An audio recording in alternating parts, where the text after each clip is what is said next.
जय श्री राधे कृष्णा। अभी मैं आपको गायत्री स्तोत्र के पाठ करने से क्या फल मिलता है उसी विषय में आज मैं इस महात्म्य में आपको बताऊंगी। आप सभी का धन्यवाद, प्रणाम, आभार। जो श्रोता हैं वो नारद ऋषि हैं और जो कहने वाले हैं वो भगवान श्री नारायण हैं।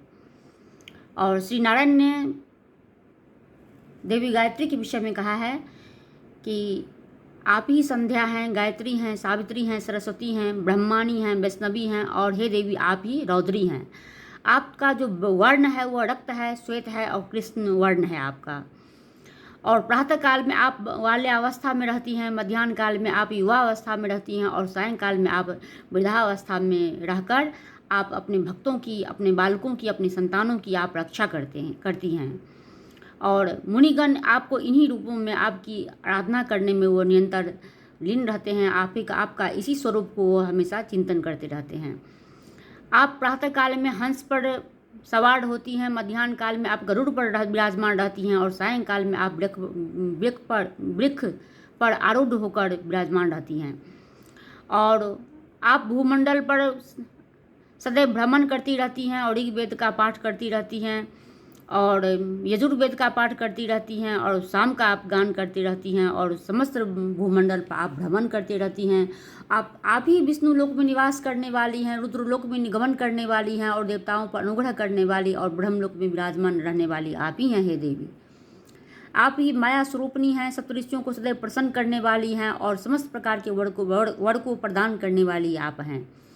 आप शिव शक्ति के हाथ हैं, नेत्र हैं और आप ही अश्रु हैं। आप ही स्वेद से 10 प्रकार की दुर्गा के रूप में प्रादुर्भूत हुई हैं और आप ही आनंद की जननी हैं।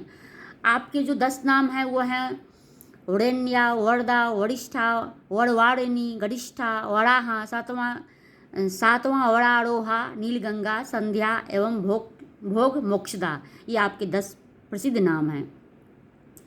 आप मृत्युलोक में भागीरथी, पाताल में भोगवती, स्वर्ग में त्रिलोक वाहिनी अर्थात मंदाकिनी देवी के इन तीन नामों से आप जानी जाती हैं और आप 3 लोकों में इन 3 नामों से आप विराजमान हैं, वहाँ निवास करती हैं। आप समस्त भूमंडल पर आप भ्रमण करती हैं, आकाश में स्थित होकर आप सबकी रक्षा करती हैं, सबको आप निहारती रहती हैं। और आप हे देवी आप ही धात्री रूप में भूलोक पर निवास करती हैं, भूवर्लोक में वायु शक्ति बनकर, स्वर्गलोक में तेजोनिधि बनकर, महलों में महासिद्धि बनकर, जनलोक में जना बनकर, तपोलोक में तपस्नी बनकर, सत्यलोक में सत्यवाक बनकर, विष्णु लोक में कमला बनकर, ब्रह्मलोक में गायत्री बनकर, रुद्रलोक में शिवजी के अर्धांगिनी के रूप में आप निवास करती हैं और आप गौरी कही जाती हैं। अहंकार महत्त्वों की मूल प्रकृति के रूप में भी आप जानी जाती हैं। नित्य सम्य और अवस्था में आप विराजमान रहती हैं और सबल ब्रह्म स्वरूपिणी हैं।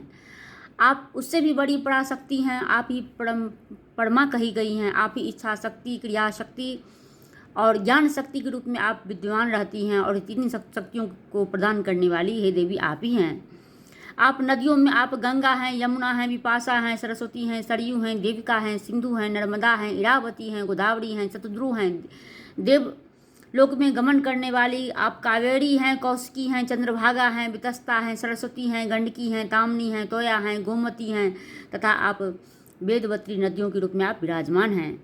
आप ही ईरा हैं, पिंगला हैं और तीसरी सुषमना नारी भी आप ही हैं। आप ही गांधारी हैं। आप ही हस्त जुआ हैं, अपूखा हैं और अपूखा हैं, अलम्बुक हैं, कुहू हैं और शंखनी भी आप ही हैं। इन प्राणवाहिनी नारियों के रूप में आपको ही प्राचीन विद्वानों के शरीर में आपको स्थित पाया गया है। आप हृदय कमल में प्राण शक्ति के रूप में, कंठ प्रदेश में स्वप्न नायिका के रूप में और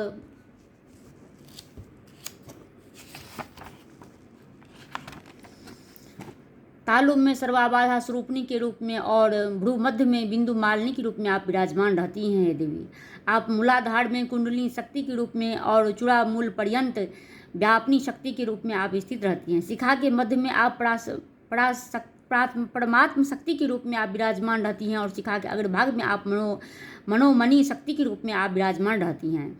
हे देवी, हे महादेवी, और आपके विषय में मैं और अधिक क्या कहूँ। 3 लोकों में जो कुछ भी है वो सब आप ही हैं।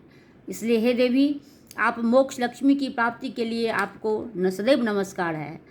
संध्या के समय जो कोई भी इस गायत्री स्तोत्र को पढ़ता है वो अत्यंत पुण्य प्रदान करने वाला होता है और महान पापों को नाश करने वाला होता है, महान सिद्धियों को प्रदान करने वाला होता है।